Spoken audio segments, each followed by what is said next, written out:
of come forward, please? If you don't mind. Yeah. So I'll be your, Ashok is giving me the job of being the Master of Ceremonies for Hall 1. But before we actually start, we have broken this up into two for the first 2 hours. We have Digital AgriTech Solutions here. This is Hall 1. We also have Hall 2, which is going to be moderated by TiE Anand, the other board member. And the topic there is all about inclusive digital payment systems. The lead partner being ENY. So if folks are interested in Hall 2, this is the time for you to kind of, it's on the right side, right? So there are volunteers who will guide you, yeah, to Hall 2. Thank you. So without much ado, first I'd like to welcome everybody to the first AgriTech Day of TiE Bangalore. Right? Can we give a good hand to Ashok, who's actually done a great job? Ashok, yeah, Ashok Mehta is our charter member, and without him, this particular AgriTech Day and the work that he and his team has done would not be possible. So can we put a big hand, give a big hand to Ashok before we begin? Okay. So thank you, Ashok. Thanks for giving us this opportunity. Thank you very much. So. Let's welcome the panelists at this time. We have Krishna Kumar, who's our poster boy actually for AgriTech, right? So he's the founder and CEO of Crop and Technology Solutions. The lead knowledge partner for this event is actually by TCS, M-Krishi TCS, right? They have actually helped Ashok, streamline this entire panel discussion. Okay, all right. Right. We welcome Dr. Ayyappan, Chancellor, Central Agricultural University, Northeastern States, Chair of NABARD. And thank you very much, sir. Thank you very much for helping us put this event together. And NABARD has been, taking care of all the sponsorship activities for AgriTech. So please give him a hand, ladies and gentlemen. Please give him a hand. Thank you very much, sir. Thank you very much, sir. So we'll wait for his keynote address at 11:30, but I think we will start this event with Digital AgriTech Solutions. Welcome Krishna on stage. We have Anil Nadik, the co-founder and CEO of Jeevabhoomi Footprints. He'll be talking to you about access to data and knowledge dissemination and traceability. Welcome Anil, please. We have Ishan Tomar, who's the co-founder and CTO at Satsure. Ishan, please. Yeah. And Ishan's going to talk about satellites data, and agriculture. And he's going to give you a deep dive on this technology. Our own charter member, Dr. Ashok Das. Ashok, where are you? Yeah, there you are. He's going to talk about microgrids. I don't need to even look at this, right? So he's authority on microgrids. He's done a lot of work in Orissa, one of the earliest to actually put that in a far-off place. We'll hear more from him. Let me not steal the thunder. And our own professor, principal of RVCE, Professor K.N. Subramania, sir, please come on stage. He's going to talk about technology, of course, wireless sensor network for agri-tech applicability, geospatial solutions. All right. So at this time, I'd like to have Krishna take over and some of the problem statements and walk you through how they have been doing it and what are the challenges. So before we start, I'll introduce myself. I'm Krishna, and I run a company called Croppin. I'm mostly into we are SaaS-based B2B agri-tech full-stack solution, and we mostly deal with the data and analytics and help the organization and farmer to become more smarter in terms of taking better decisions. Before we get into this presentation mode, I would like to say share some views on agri-tech. If you look at in last 24 hours, we have already added 200,000 people on this planet, and this is going to happen today, tomorrow, and by 2050 will be 9.2 billion people. And the pressure is to produce more with less, and also in a sustainable way. So we should not be degrading our soil. We should not be abusing with the fertilizer and pesticide. So there's a promise to the good food. There's a trust with the consumer on the food that what they're consuming is healthy. And then if you look at this industry, there are so many challenges. There is abusive use of fertilizer. So I was in Nasik and somebody advised me, if you go to a farm, grape farms, and he offers you grapes, don't eat it until he on the grapes is harmful for one to consume those from the health perspective. Them to build a connected farm ecosystem so that every farm can learn and learn and experiments, and that creates a larger value for the whole ecosystem. So with this, I would like to ask. I'll start from the left. So Anil, why don't you take the stage and talk about what you do?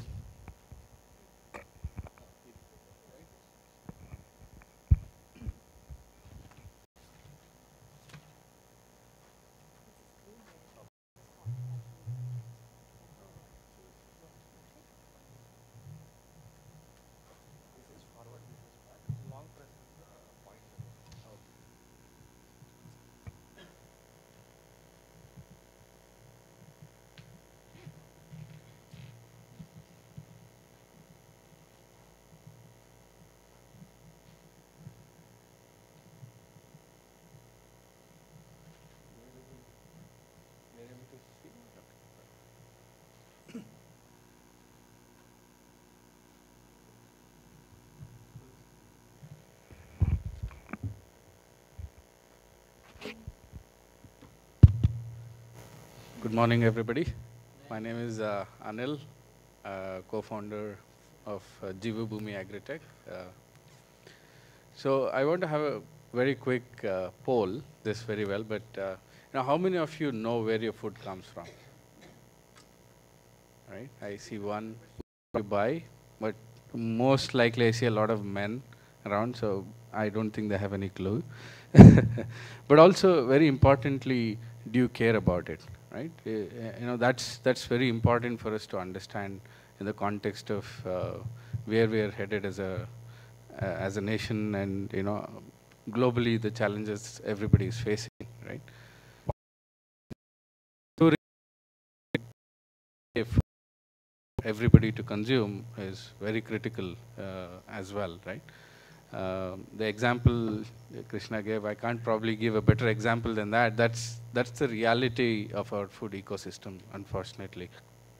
More so in India because, although we have a lot of regulations, it's very unfortunate that we are not able to bring towards or put together a very simple way to figure out where everything is coming from. Is it really safe, and so on, right?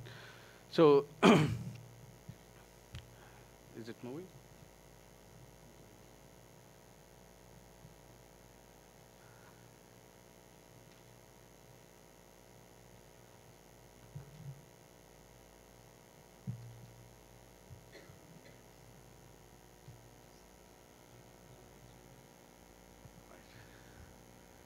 Sorry, the presentation seemed to have some kind of this one, but I'll quickly talk about what we're doing. So we have a technology platform called Footprint. So Footprint essentially what it does is it leverages blockchain to put multiple participants on the ecosystem to kind of help provide authenticity of the food that you consume. So what it does essentially is brings in the farmer, the producer organization, the certifying agency,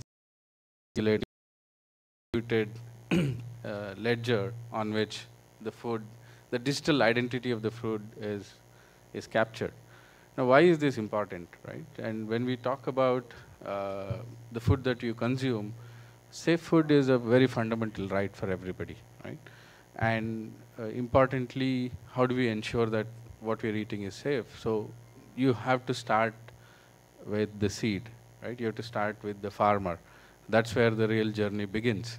So you go and you have to work very deeply with the farmer, incentivize them to do the right things, encourage them to, or give them knowledge and support to make sure that they always do the right thing. One of my mentors always keeps saying, there's a healthcare department, which is basically your doctor shop or your hospital, But he says that's not the healthcare department, that's the sick care department. You go there when you're sick. The real healthcare is with the farmer, right? Because we've got to make sure that is the biggest problem that we all face that needs to be fixed. So what we do is we go about digitizing the farmer data. We capture the farmer information, the field, crop, the activities that are performed on the field, and the entire information is captured. And it's a very simple way. We have a mobile app, and we also have, when we work with farmer groups, we work with field officers who are trained, who actually capture all the information. And then the entire information is maintained in blockchain. So the information, the moment it's captured, it's actually pushed onto the blockchain. And similarly, the organization, ultimately, the entire processing, the certification steps, everything is captured. But from a consumer perspective, you get to see what's called a QR code on the packet of food that you would consume. And you scan it. The moment you do that, you will be able to figure out the entire journey of where the food has come from. And is it important that we all know where our food comes from? It's a decision and a choice every consumer has to make, right? And remember, your choice makes a huge impact in this whole supply chain. The moment you pick up somebody or support somebody who's doing conscious good work, that promotes more people to adopt safer practices, and everybody benefits overall. So we do capture the entire. If you say you want to consume Ratnagiri Alfonso, people will sell you that it's Ratnagiri Alfonso, but it's never grown in Ratnagiri. Export market significantly large, and China has made such huge strides towards containing all of these problems and producing really great quality. India is still catching up. We've got a long way to go. So what do we do? How do we incentivize people to do the right thing? Right? So there's a case study where we worked with one of the farmer producer organization of rice. Not many people know about it because we all know only Sona Masuri, and that's the problem because it's devastating. Huge varieties of traditional rice, agrarian, knowledge that was there with our farmers are all getting lost. Right? So it's a way of preserving all of that. And the important thing is, the farmers get significantly more income growing that because it's a local variety, grows abundantly well. They're able to produce more with very little effort and so on. And the consumers love it because they get a lot of consistency and they get to see which farmer grew it. And it's beautiful because they like that whole connectivity back to the farmer. The moment we lose that connectivity with the producer, we kind of get lost with a lot of other things. What is your choice of buying a particular product? People say, I like the packaging. That's the last thing you should be worried about, right? So it's the ingredient that really makes the difference. So how do we, and ultimately, this also offers a lot of the decision dashboards, which helps you track as a producer organization your productivity versus your effort that you're spending. And so that's essentially, so we're connecting the end-to-end part of it. We also help farmers get market access with the farmer on the field, and you can see the real challenges there happening. The expectation of the customer is something, and what the farmer produces is completely different. For us to go through that journey of grading, explaining to them exactly what is required, has taken a long time. But the power of that is, the institution is able to get really good quality at much better rates. The farmer is able to get,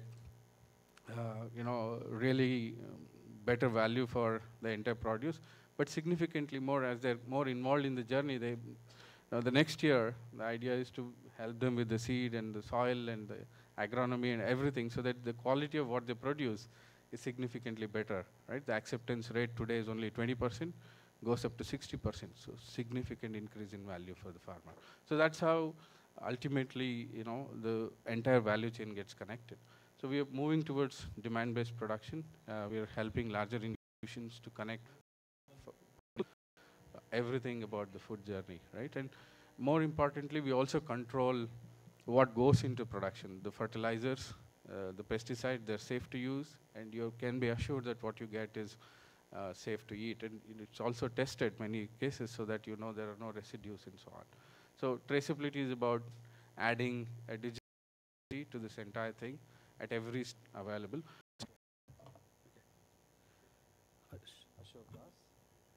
Should be one. While he's getting ready, let me first say that it always feels good to be back at TiE. It's homecoming. I have been with them, and today we see the flourishing ecosystem that we have in various forums, whether it is IoT, whether it is clean tech. So TiE has been that forum, and sorry for 1 minute spiel for TiE. Okay. Good to see NABARD chairman here. We had also interacted with him many times, and thank you for your support, because today I'm also going to throw a bouncer at Venki. He thinks I'm a spinner, but today I have something which is for a fast bowler. So something has changed, different products have been created on top of microgrid. So let me walk you through that. What I'll talk about microeconomic zones, and also, is it good? Okay, fine. So what I'll talk about microeconomic zones, and also starting with irrigation. So how do we take care of the entire food chain? Next.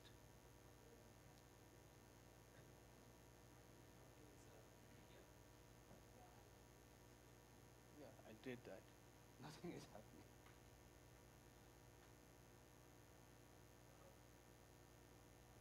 Seems to be a problem.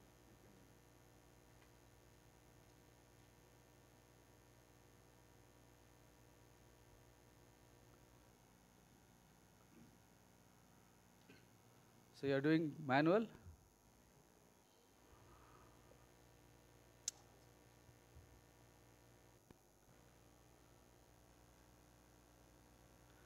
Okay, so quickly, what are the challenges? Krishna already put the background, but where are we focused?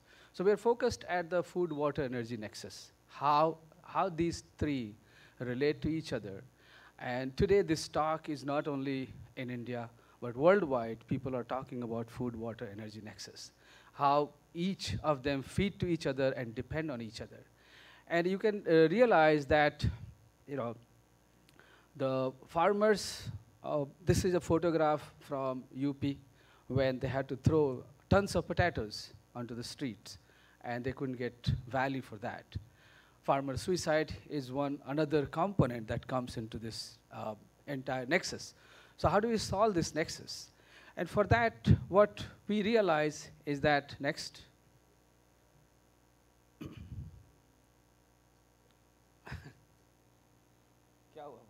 Okay, is that the three stages of agriculture, that is pre-harvesting and post-harvesting. So how do we think that we need to work a lot more on the post-harvesting, because that is where you will see the theme across this whole day, that how do we bring more value to the produce that the farmers are generating, and how do we make sure that they get their right share. This is one quotation from one of the villages that I've worked in Bihar, that pani hai to kisan hai, bijli hai to roji hai. So that is where water and energy is where our entire focus has been. So we, as Benki rightly said, we developed the entire smart microgrid solutions to dwell with the problem of energy in the villages. We also realized that while the microgrid is good, it can power loads, but there are many small farmers, etc., that also need just irrigation solutions.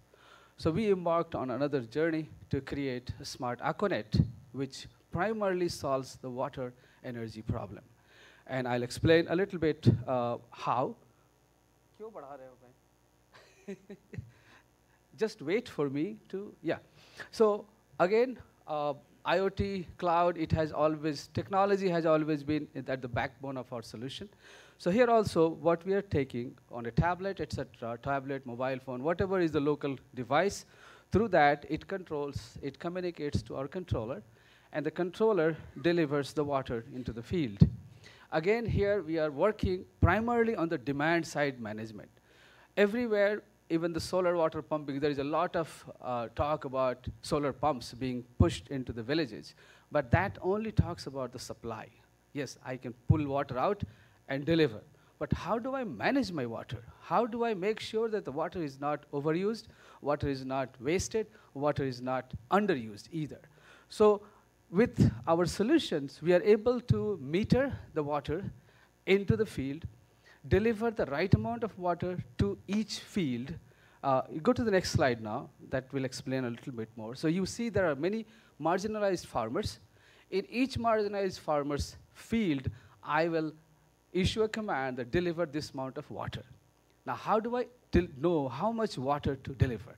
So for that, we have 2, 3 sensors. So the sensors give me data, how much water is needed. There is a database which says which crop needs how much water for how much land, and you deliver exactly that amount of water. On top of that, what we are also doing, we are adding fertilizers. So we are working with IFCO, and according to them, 80% of the fertilizer is wasted when you do the spread kind of fertilizers. They are working with us that you deliver along with your water so that 85% is used and only 50% goes waste. So a lot of savings on the fertilizers, lot of good things for the health of the soil. Because when you do overuse fertilizer or when you overuse water, the health of your soil goes bad. Okay. Most of you know that. But we never use it.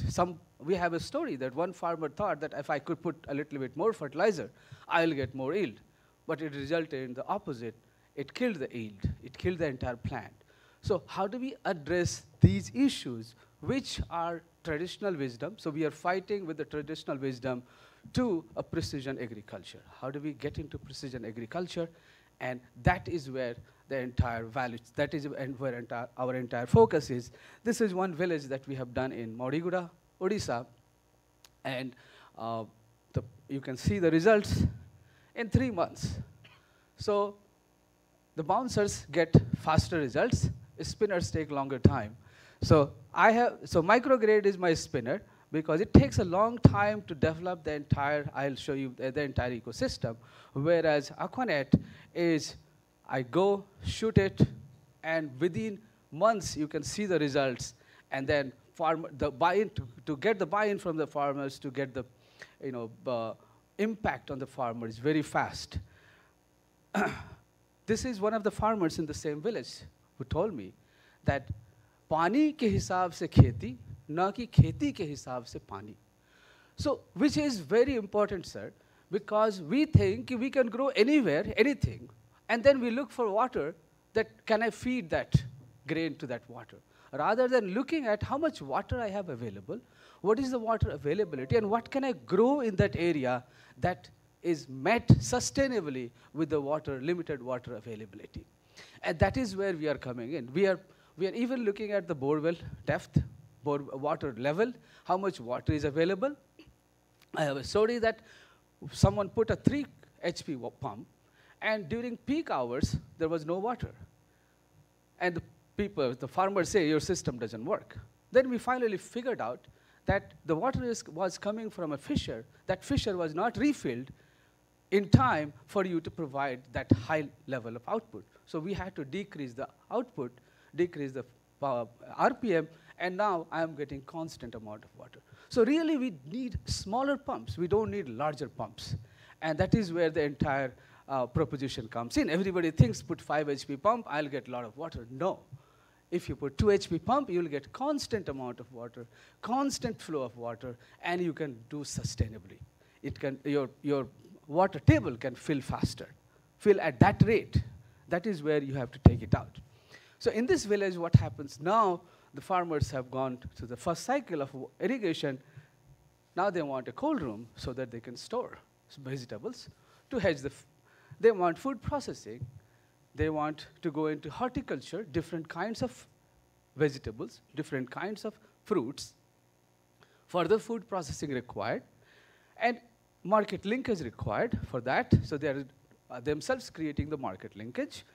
And this eventually develops into my microeconomic zone, where starting with the irrigation, now I have gone from irrigation to processing to post-processing to finally market linkage, giving the farmer the right value for their price or increasing their income. That is the entire goal, is that how do I improve the incomes of my farmers and reduce the traders' margin, so to say.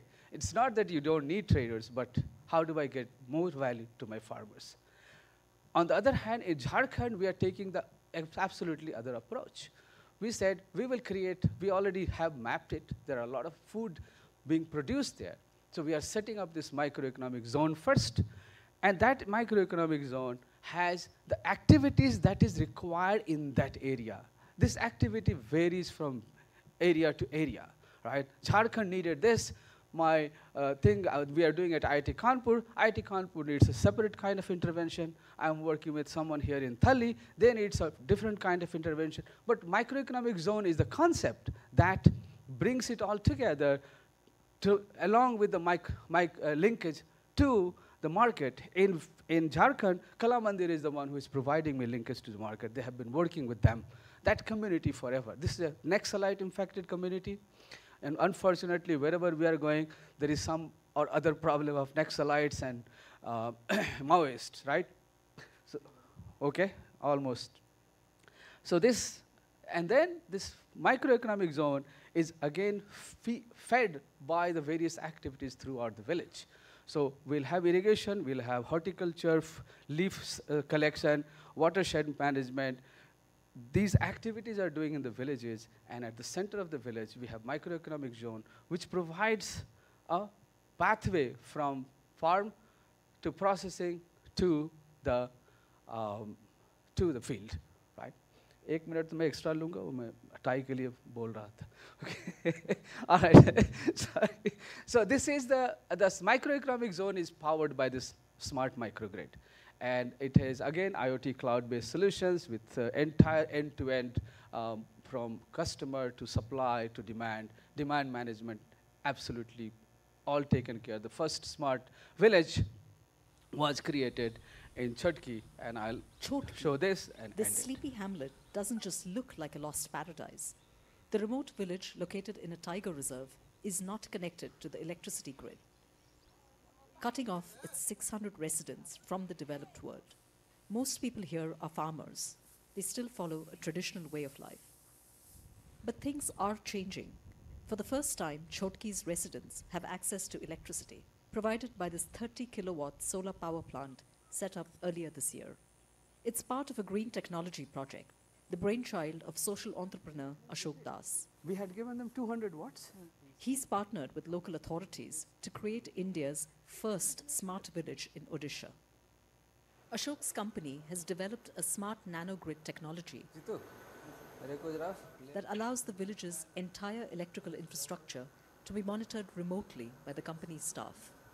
Meters and sensors collect data on energy consumption, making it easy to remotely manage supply and demand. Villagers pay tariffs based on how much energy they use. The company has also trained local youth from the village to monitor the system and detect any faults or overloading. They can even carry out basic repairs on the spot, ensuring the equipment is well maintained and running smoothly.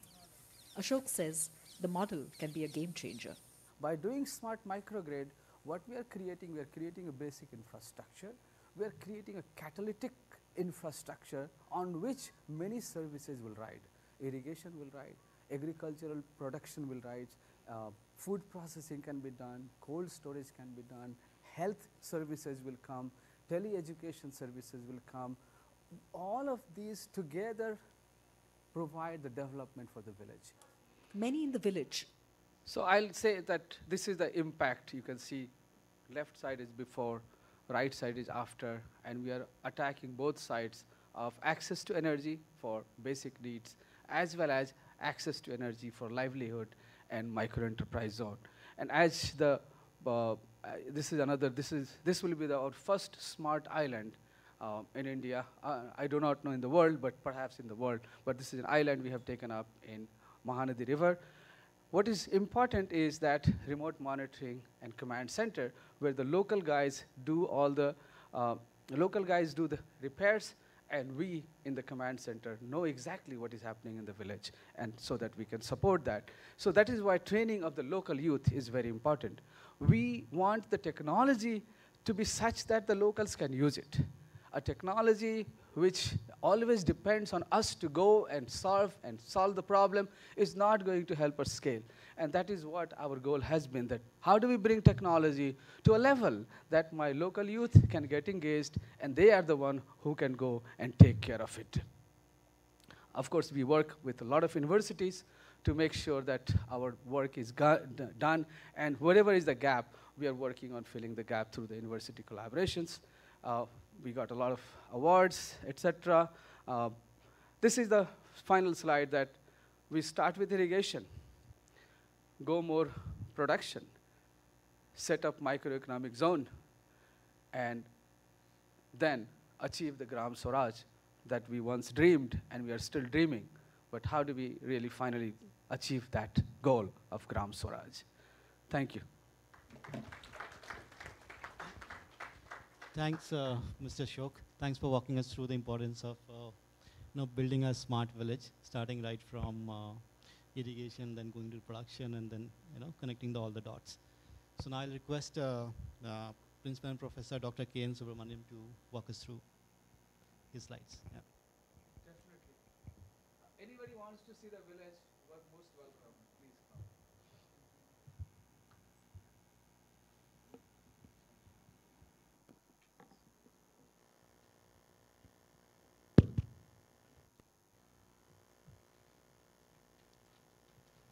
Good morning to all of you. My co-panelists on the dais. Can I do this? Or you take it? Okay. So co-panelists on the dais, and the participants here, and the experts in the field. So let me first of all accept very humbly that I'm from a technology background, and I don't work in this area. But I'm coordinating a lot of activities in the institution where we have 7,000 students and 400 faculty. And I'm sure that some of the things, whatever we have in the institution, could be helpful to you. And as of now, I think a lot of people are talking that technologists are not even talking to agricultural kinds of a problem in the country. Because we have always focused on the manufacturing, aerospace, a lot of other sectors, but not on the agri sector. So I'll be very happy and will be willing to work with all the people who are in this area. Even though my topic is sensor applications, I will not focus more on the technology part here, but I'd like to highlight on some of the things what are very important, what Ashok has told. I think you've all seen, and we are all fascinated with the kind of applications he has done. But I'm sure at the back end, a lot of technology is also working in that. Next slide, please. So this would be on the IoT enablers. Then the wireless sensor network could be on the hardware side. It could be on the connectivity side. So these are the technology parts which works at the back end actually, when we are talking about, these are the enablers for the IoT. Next. So if you look into the connectivity part, because wireless sensor network, there are three parts in that actually. Wireless is one, sensor is one, network is the other one. If you are talking about any networking, I think first you would look at the internet, which is a global connectivity. But many of these things, if you are looking at a smart farming, or which would be helpful for the area what you are designating, I think the local connectivity would be very, very important. And so that will be the one, and the services what has to be offered to the different sectors. So if you look into the service sectors and the kinds of softwares which people use, I think we need a lot of youngsters to work in these areas. Technology is one area. It could be kind of a coding, it could be kind of a hardware, it could be kind of a designs. I think we need a lot of people who have to work in this area. The local connectivity, in particular when you're talking about any agri-tech or any other sectors as such. Next. So I'd like to inform you that we at RV College of Engineering have a Center of Excellence in IoT, which has been partnered with Cisco actually.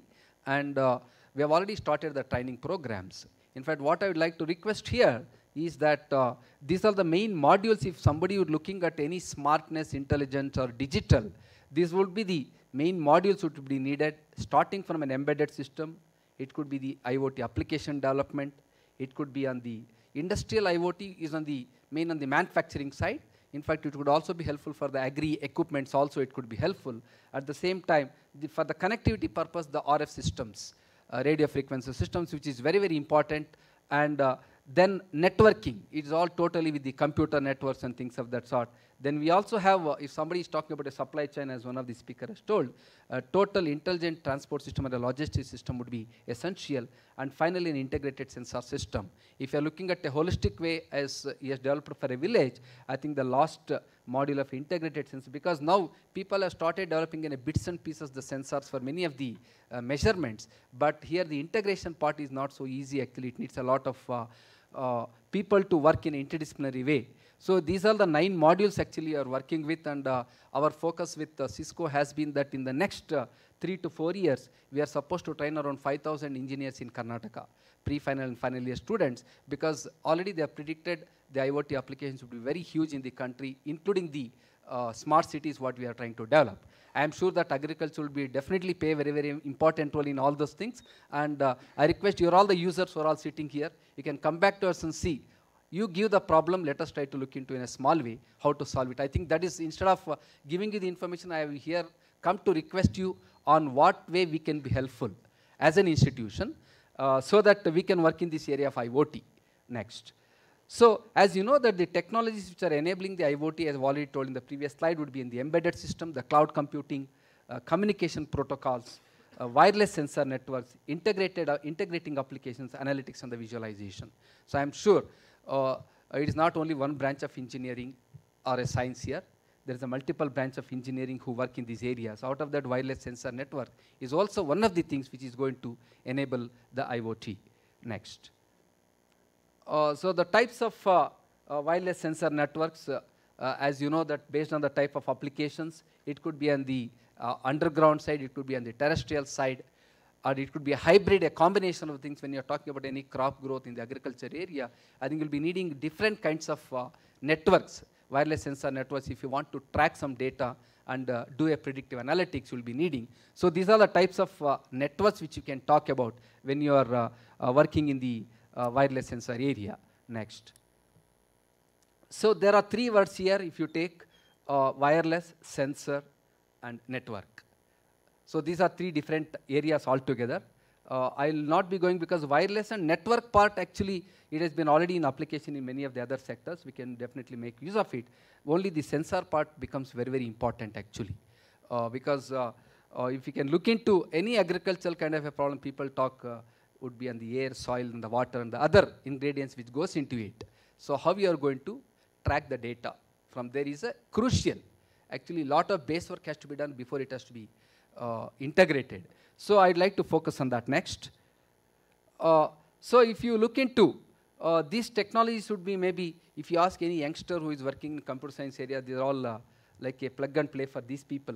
And these are some of the communication through radio frequency. I think this is where the people with a domain knowledge, in fact, a person who is having education, who is having an informal education, it could be both, maybe good in many of these areas. But I think there is a lot of groundwork which has to happen in this area if people are talking about developing a new application in these areas. Could be on the communication side. I can see the branches of computer science, telecommunication, electronics, instrumentation. We offer 12 undergraduate programs, I think at least 6 to 7. And I don't know how many of you can read this. Like say, what are the kinds of questions which people talk about? If I try to develop a sensor, can it look into something? Can I tell the price of a commodity even before sowing a seed? That's the kind of questions which people are looking at. So already one more area called deep learning, artificial intelligence, machine learning is coming to picture. Maybe that will be the next level once these sensors are developed. I think I will leave these slides here. You can look into, ponder over these questions and find out whether technology can give any answers for these things. So these are some of the questions actually people, which if you do a sensor development correctly, you can get answers for some of these questions which user will be looking for. And at the end of the day, what happens is you are supposed to take the decisions in advance. Could be the last things, whatever you are looking at, say, let's say mapping. I will be looking at a lot of parameters mapping if I want to do. I think sensor can provide a lot of data and information regarding this. So it will be definitely helpful for the predictive analytics if you try to develop a right kind of a sensors and the use of the sensors. In fact, somebody was telling me who is in agricultural field, the root, if you just observe water, it's going to put a lot of force, it seems. So how do you measure that force? So I think the nature has a lot of things which it is teaching us. Maybe if I want to track that in the form of a technology, we have to work a lot. The sensor itself is a huge field for people to work in the area of IoT. So these are some of the things actually you can look into as a part of the sensor development. Next. In fact, we have a center of excellence in macroelectronics, which was a World Bank project.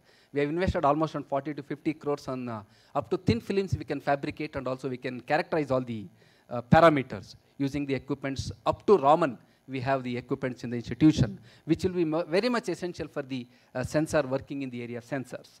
Next. So finally, I think we can look into the, if you look at the networks, when you are talking about a network, it could be from, let us say, 5 kilometers to 5,000 kilometers. That's what they say.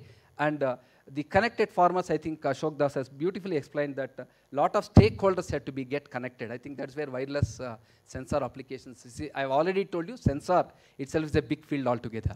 Then you look at a wireless, you look at a network. You can imagine this has got integrated technologies.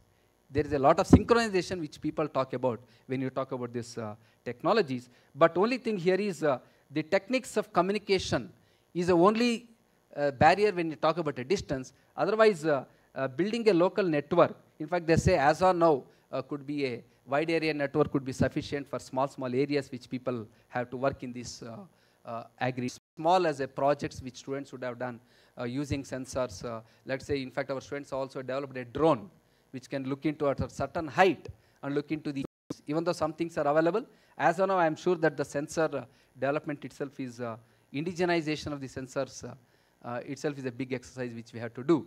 And there are n number of kinds of sensors which it has to do. So I hope somewhere we would be a little bit help, since we have two centers of excellences which are typically integrating the sensor development part of it and the IoT part of it. And we can talk more about this. We can go up to the incubation. We also have set up an incubation center in the institution. We would be helpful to work with small problems in the beginning. In fact, we've already started working with the University of Agricultural Sciences.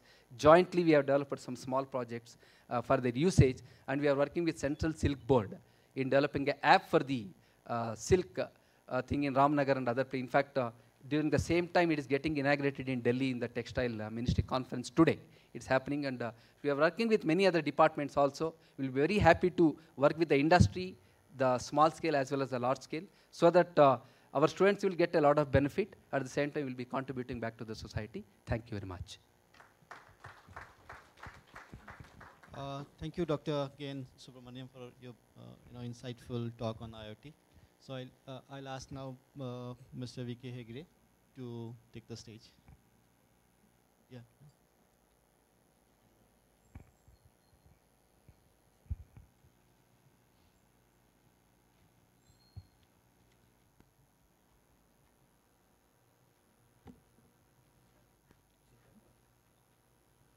So good morning. So a lot of things you have heard, and then you have been witnessing to technology and its application in different areas. So with the view of today's function, when I met Dr. Ashok Mehta, the farmer producer organizations were talked about, and what is the requirement of FEOs in the context of that, what way I just did that. So you can see this. Ultimately, farmer producer organizations are nothing but a federation or a private company kind of a limited things, wherein each farmer becomes a member. FEO acts as a company, collects the materials or produces, connects with the market. In that context, we have been talking about data using technology. What an FEO needs it, basically, that's the ultimate challenge today. When it comes that farmers in an FEO also, they're distributed. it needs a lot of information, which farmer, what, when, and what is the quantity he is trying to grow. Because he is at the helm of risk when it connects with the buyers or traders or the whole consumer. He has to produce a reliably indices to the consumer or the buyer or traders, unless until he ensures that whatever he is trying to link up with his members, he is at a risk of getting, unnecessary data being flown into that, and then at the end of the day cutting sorry figures. Whereas growers, they also need, just now Anil Nadi has told, traceability of the product. We have brands, we have got geo-stamping of so many products. That's what the consumer or buyers look for. For example, he said Alfonso Ratnagiri. We also know. So that way, the consumers or the markets. In that context, we're going to give 200 tons of rose onion by end of February. If he's not delivering it, what happens? Then he should know the 200 tons of rose onion is coming from where? How many farmers have participated in that? And whether all the farmers have the equal quality of or quantity of production coming to the aggregated 200 tons. This where the reliability and the traceability of the agriculture part remains. And then, of course, it cannot be ultimately done, the variety and, particularly ownership and the geographical distribution. So technology comes into that. So we have been talking about various technologies like IoT we have been talking about, which I may talk about a few words on the last side. And then we have got data capturing technologies and the data processing technologies. All these things have to be appropriately, I would ambitiously, I have certain, because I have been working in this area ever since India started working on application remote sensing, way back in 1985 onwards. Of course, sensors I'll talk to later, and then mobile computing or mobile with GPS is again space-based satellite system, navigation system, and then more than everything else is human wisdom. How do I, where do I, what do I, when I should integrate different kinds of technologies to derive useful data. The data, we are in a race today. Everybody talks about mobile apps, everybody talks about big data, everybody talks about machine learning. What is it does? Whether it's relevant to me. A farmer, what does he mean by that? Whether we can enlighten him or educate him or make him to participate in the whole process is the ultimate question. So, as an example of satellite data, I'll show you. This is sometime in 1998, IRS 1D. Then comes, it's IRS P6, the data, how the technology has evolved. And today we are into almost 20 centimeter resolution of spatial resolution, spectral resolution. I will not talk about the technology part of it, science behind it. And then comes, of course, everybody is used to this. Probably, I must thank Google. Many people did not know, it's my experience, what is satellite data, what is GIS. They never knew. But when 2000 onwards, Google started, freely giving access to Google Maps or Google Images, whatever you say, people have started understanding, okay, remote sensing means only Google. So this is Google, of course, very much useful because free of cost, we have got access to a useful data, of course, maybe little old or whatever it is, on a time series basis. Of course, there's one GBDS kind of a thing in, Digital Globe has brought in. They have got a repository of satellite data right from 2001 to 2018. Anybody can access that. Of course, there are certain restrictions on the policies. Let's talk about that later. And then, of course, now we are, last couple of years, we have been talking about drones. This is also one of the remote sensing technology, wherein we capture the spatial data. This PDF of a larger resolution I have made it. It may not be that much very vibrant there to you. I think my friend Shashank is here. He has been one of the initiator, beginner in the process who has been experimenting the various sensors and then models. So this is little, on the same enlarged. Then I come to this, look at the data resolution. So when I started remote sensing application way back in 1987, I used to use 120-meter data resolution and only 3 bands, and then we used to interpret data. Today there is no interpretation of data, there is no scientist needed, it's reading of the images, using your wisdom to understand what is what. So that way, the next slide, see this is, you kindly look into that, there's a triangular shape, 3 roads coming in, that I want you to focus, because next couple of slides I'm going to talk on that. This is Google 2018. Of course, it is from Digital Globe Worldview, and this is same drone data taken in December 2018. You see the same plot size. Why I am emphasizing on this is, there are a couple of farmer producer organization friends here. You need to be reliable to the society or the buyer or the consumer. At the same time, you have to be very much faithful to your members. Then only you can bridge the gap or bridge the whole system. So this is what the resolution. Then the technology front, we are talking about too much of technology. We need to be, and we have to move further. But is the farming or the folks in the rural areas who really produces food, he's more brilliant and the scientist than us. But he can he afford? Can he really use it? I'm end of that, okay? This mobile technology wherein we capture the spot data, and then you kindly see it's an experiment on the same side. Farmer plot is important.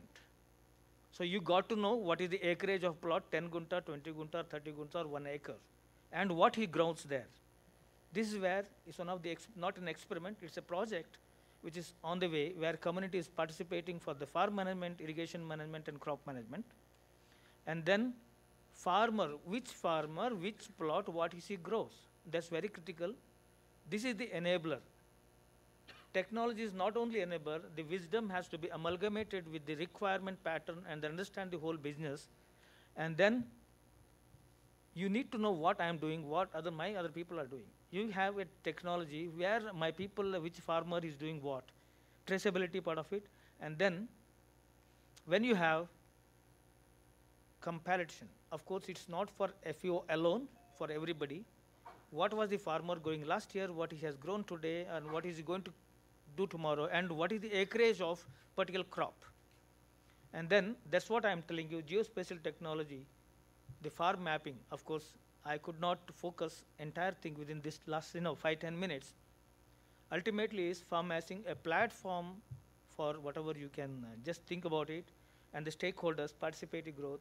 Why? Because technology has to be there. It is a part and parcel of our life, which has been there time immemorial in the prehistoric as well as Purana days also. We have to remember that we have not invented nothing new today. We have been giving address to that, meaning to that, the technology or the wisdom which was there earlier. And then, of course, the participation, and then more than everything else, built-in concurrent monitoring and evaluation.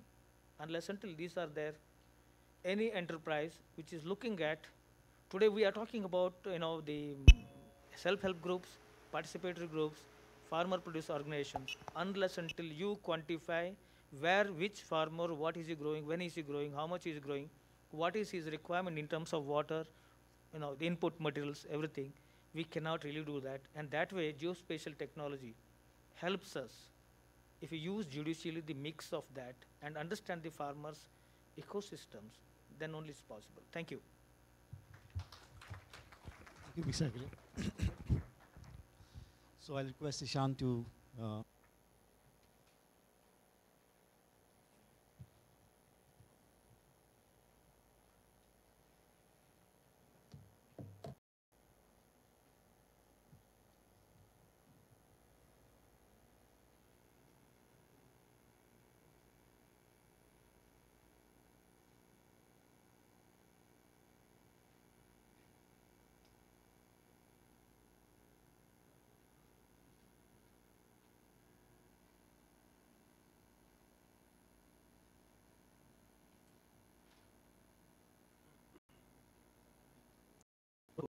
thank all of the panelists because they have helped me a lot.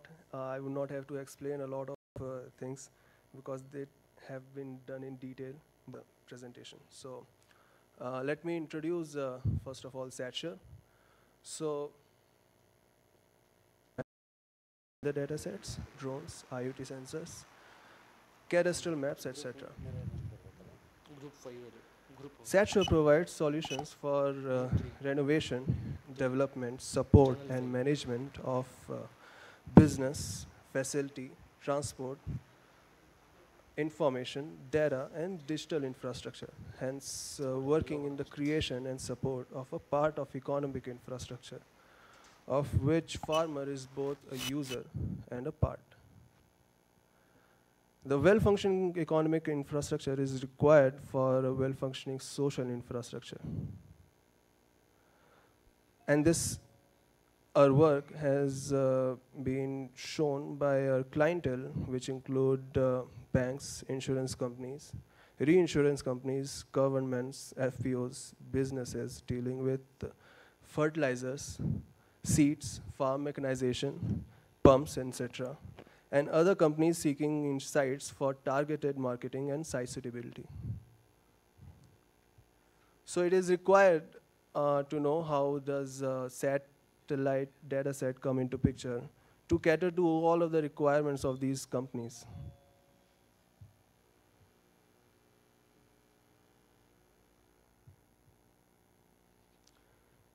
So how does satellite work? Well, first, there are two modes the two ways that we use the satellite data sets. One is optical, what we say is, and another one is SAR imagery. So in optical, and in both of these two cases, what we try to see is the vegetation, and what we see is the fingerprint of the vegetation. And what is the fingerprint of the vegetation? So when we talk about a vegetation, it has a particular cycle, and it has a particular behavior based on the canopy and based on the content of water and chlorophyll. Due to this, there is a particular way of behavior that can be seen as a temporal and spectral signature for these plants. And these temporal and spectral signatures can identify a vegetation, specifically whether it is a wheat or a mustard or paddy or sugarcane, etc. For example, a sugarcane is a perennial crop, a wheat is a 4-month crop. If we see that there is a vegetation which is a perennial vegetation, it is not changing over a period of time, we can narrow it down to whether it is a sugarcane or any other crop which is supposed to be a perennial crop. And the way it goes, that we further are able to classify it as particularly sugarcane. So in order to do that, there is a requirement which is catered to by satellites. One of them is the high frequency of the revisit to come to the same place and identify the vegetation. And secondly is a high spectral response and high spectral resolution. Over here, since we are talking about vegetation, it is supposed to be uniform over a large area, and that's why we are fine with lower spatial resolution. And these these properties are given by satellites such as Sentinel-2, Sentinel-1, Landsat, etc. Apart from that, we also have SAR imagery.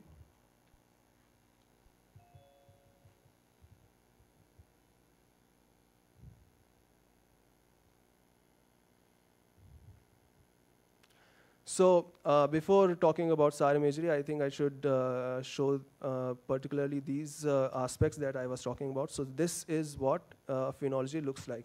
You can see that the way we can address to the phenology part, we are able to see how the satellite data sets are able to see the vegetations, because one of the things that satellite data sets have is, which we are using, is a band called near infrared and shortwave infrared. Near infrared is quite a good indicator of the chlorophyll content. And the chlorophyll content is the indicator of the health of the crop. Apart from that, there is something called shortwave infrared, which is SWIR. And this is an indicator of water, because shortwave infrared gets absorbed by water. And that property, along with the near infrared, can be used to identify whether the crop is at stress or not. And at what point of time in its phenological state, which is its lifetime, which is shown in this diagram, the crop stress occurs. So this crop phenology also is able to show whether the crop is healthy or not. Apart from the regular way that the crop is supposed to behave, if it is identified by the spectral signatures and the phenology, the change in the phenology and the change in the value of those numbers that we are having over here in y-axis, which is the crop health or crop stress, we are able to say that the crop, what kind of crop is there and what is the health of the crop over a period of time. Apart from that, we have a satellite imagery. The satellite imagery, SAR imagery. SAR is basically what SAR satellites carry is an active microwave sensor.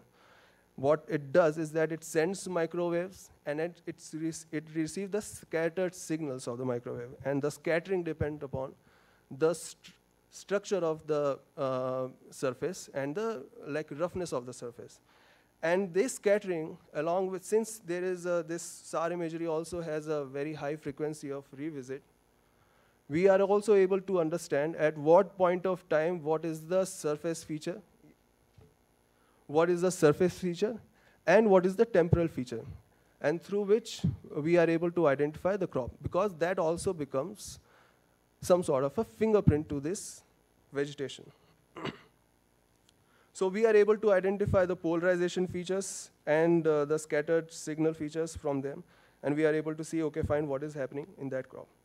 Now we can see that how there is a requirement of each and every aspect of this agricultural part, which is like, let's say, land use, land classification, which is not going to change for a period of like 1 to 2 years, depending upon the agriculture practices, which are going to get repeated around 4 to 5 years.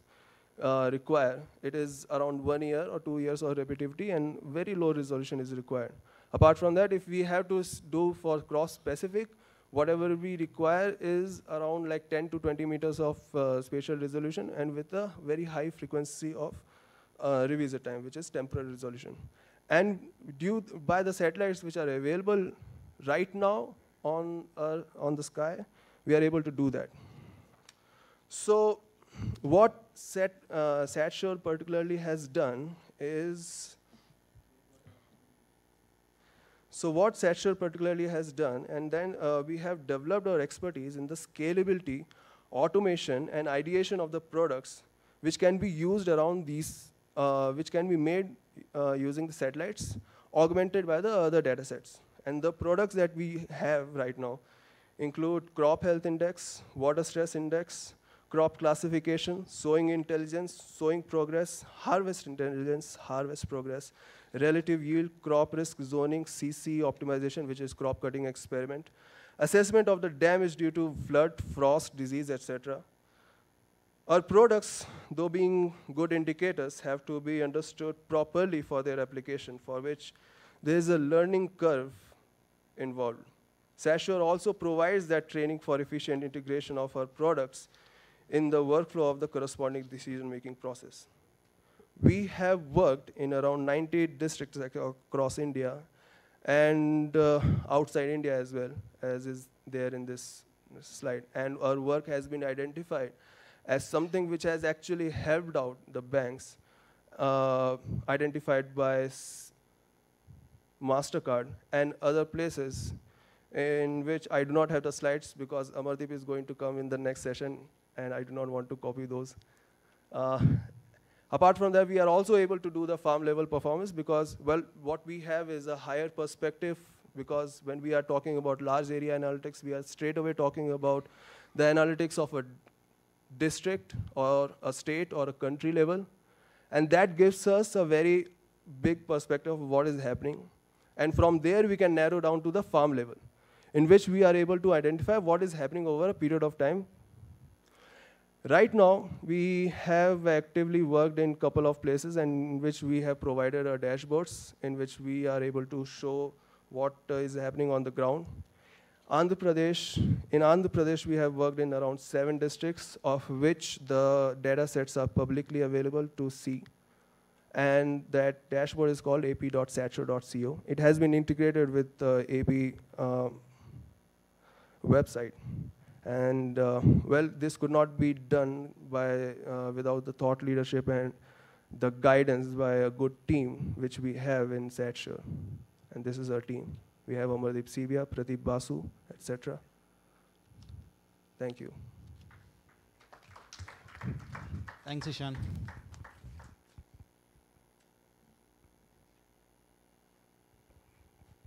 So now we'll get into the our panel discussion, and so I prepared a lot of questions for you guys, but I think we have.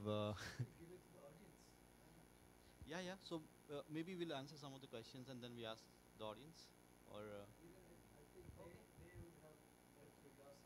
Sure. So question is open to audience, and any question to any panelists, please raise your hand and.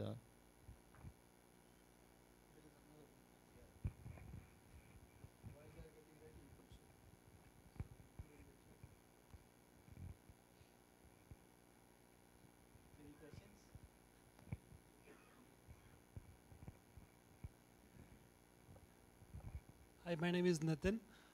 My question is to Jivabhumi. I'm talking more about from the operational perspective. Let's say you gave an example of Alfonso, whether they are coming from Ratnagiri or which part of the country. But don't you feel that you might have already experienced that the retailers or they will be having some resistance to bring this, let this come, because that is going to harm their business. How do you, see to solve this challenge? Because similar challenges we have facing in our technologies. So I wanted to get your opinion on this.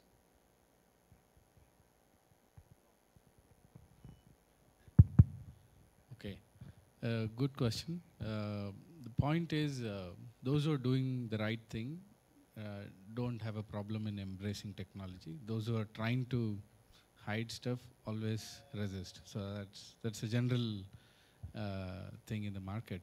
But the thing is, in a market that is so crowded, how do you bring about your differentiation is what matters. So when we sell produce in our own brand, we take that as a very differentiated approach, and customers like it because we're being very transparent, we're showcasing the best of what can be done, and that's always the case. There is always going to be resistance, but I see that this is more like an approach that we would like to take on being transparent and honest, and I think that always pays dividends for us. Yeah. You're selling it through your own brand. We also sell through our brand, but we also enable other retailers to, help them tell the story, yeah, in a very differentiated manner. Thank you.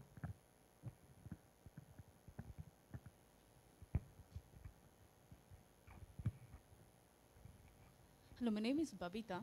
I have specifically on the blockchain being used on Jivabhumi. I have a question on that. Like wherever I go, whichever the biggest issues of blockchain being used is the scalability issues.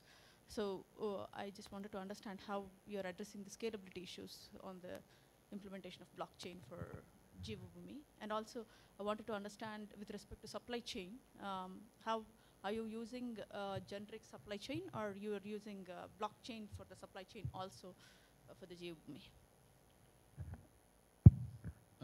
The two parts of the question. So first, in terms of scalability, it runs on Hyperledger for us. We've not, in our performance testing and everything that we've seen, we've not seen a big issue in terms of scalability. But one thing you have to remember is blockchain is continuously evolving. There are new technology features coming in, better performance are getting added all the time.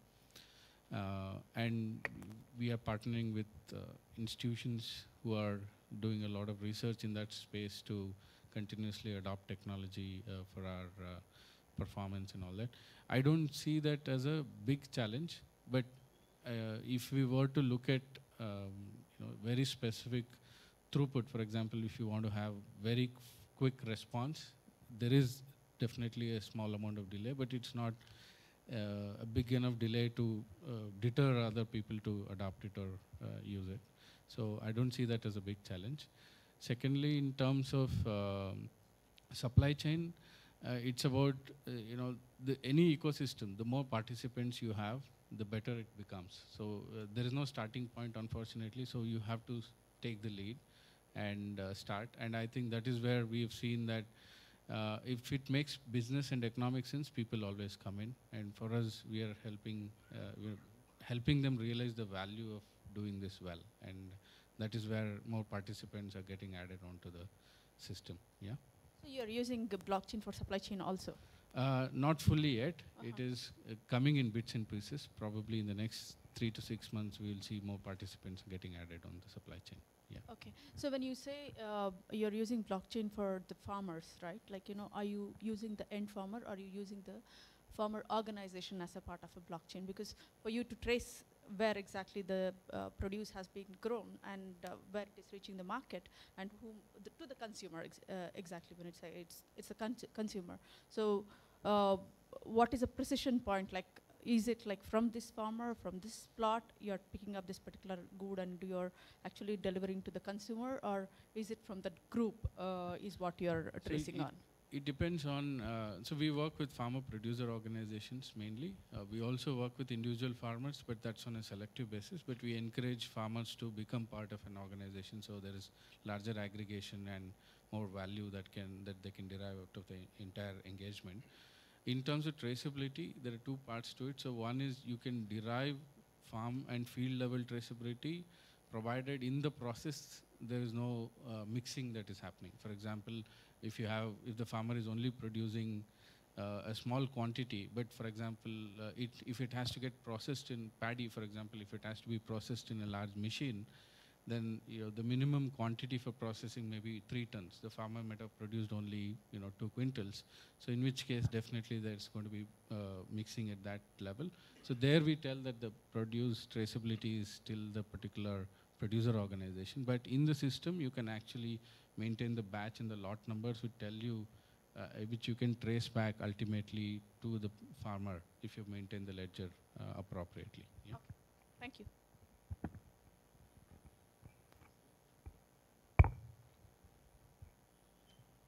Good afternoon, sir. My name is Abhilash. My question is to Mr. Anil. So how about IoT to the integrated farming along with the animal husbandry? Can you repeat that again? Yeah. So how about the implementation of IoT to the integrated farming? That's along with animal husbandry. And is it possible to take over with the animal care as well, animal health as well in background? So if you're specifically talking about leveraging blockchain farming for that, or yes, in general in terms of agriculture practice? In general, yeah. I can probably add a couple of points. I'm sure others can add in. See, integrated farming is definitely a way for the future, because it guarantees a much more, it protects you from, or guarantees a certain quality of income that monocropping or certain only focus on a certain crop will not yield. But ultimately, for that to happen, every farmer has to have multiple skills. For example, if he has to do agriculture along with goat rearing or fish or whatever, then he needs to have enough knowledge and ability to do all of that in a sustainable manner. I think that is very critical. I am sure Mr. Ashok and others can add to that point. Yeah. Question? He was asking about integrated agriculture. If you go to the village, you will see everybody does that. No, I got the other one. So is there implementation of IoT along with animal healthcare with respect to integrated farming? So this was my question. We haven't seen it, but wet open innovation, so you start the company. Yeah, thank you. We'll take few more questions. Yeah. Yes, sir.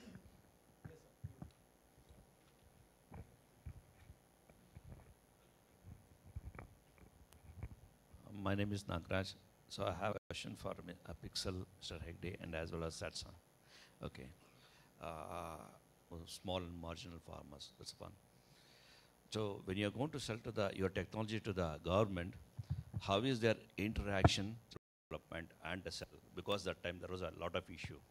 Okay, then there is a firing happened. 3 days I gave a proposal to the Cane Sugar Development Authority. They didn't accept. So I gave an offer only for 6 lakhs. Okay. It can go to, as I told, a plot which is less than 10 gunta, which can go to a plot which is more than 10 acres. So as you said very particularly about sugarcane, this is the industry's problem last 1 decade. Why a factory which is crushing about 2 lakh tons per annum, which is about 150 days, has come to 25,000 tons per year? The reason you understand, the insincerity, technology adoption, not adopting the technology, understanding what is happening in the industry. This one problem, which can be solved. That's what I told you. Government is trying to look into, that's also a commercial venture. We also provide services to government. And we are taking it to private sector. Only thing is, see, everybody is in a fear of phobia kind of thing. Technology, no, I don't want. It may be costly. So we need to, all we are technologists and then the practitioners, we are in an effort, or what we say, endeavor, to demystify the technology adoption to the agriculture. So that's where I have brought in very clearly the GIS, the mapping. How many of farmers today open for providing clear information, which we tested for last 15 years. But we have seen the results last 3-4 years. Our research has been there for last 10 years. But last only 3 years, we have been able to see the results, farmer coming in, then adopting, and then doing it. That's way the whole thing happens. So absolutely not a problem. Only thing is, one should not think that whatever technology comes is costly. What is costly? Today, nobody is able to define. When you go and buy a product in the market or a store, it doesn't seem to be costly for you. The problem lies with either the government or the farmer or institutions. Everything, when I say I can give you this much of solution, which is going to provide you result, it's costly. One has to eat, one has to do work in the field, one has to use his brain and produce certain data and then analytics. That costs money. That costs money means what is the variation in that? So this here, the challenge lies. Of course, we are into the process. People are accepting it, and it is for the farmer. When it comes to satellite, I tell you, we have, of course, Ishan might agree with. Because they will be here, so always you can catch them.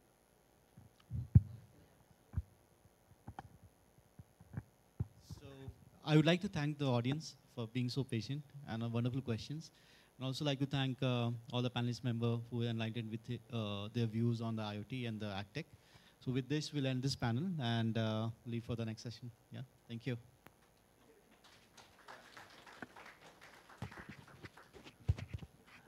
Thank you. We really thank the panelists for a very insightful, kickoff of the AgriTech event, and a lot of learning for me too. Brilliant. Crop phenology was something I didn't understand what phenology was all about, but this is great stuff. Okay, thanks. So I think Manaswini is just trying to put together some mementos for you. So thank you so much for all of you, for you to come here at 8 o'clock. The panelists were all here at 8, so thank you very much for coming. Okay, right. So we will kind of break for tea for about 15 minutes, and we'll kind of gather back maybe by 11:30. I think we have the formal inaugural ceremony at 11:30, and 2 very interesting keynotes by Dr. Ayyappan and our Principal Secretary, Maheshwar Rao. So we urge all of you to get to this room by 11:30. So Manashwini, you have the mementos? Okay, so.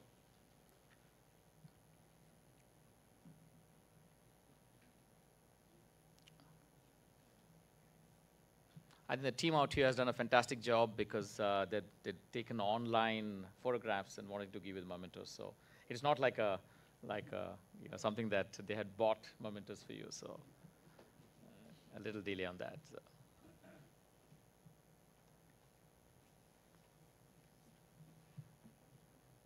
Yeah. So request Krishna, the chair, to hand over the mementos to the panelists. Right?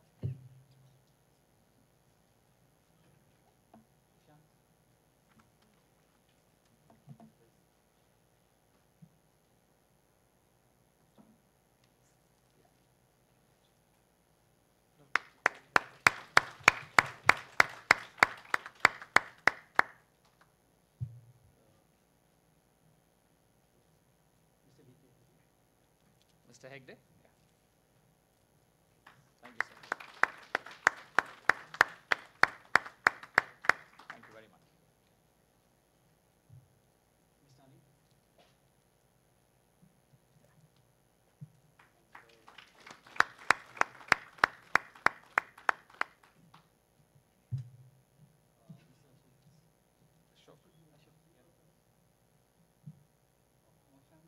Yeah, absolutely. The professors first always. Thank you, sir. Thank you very much.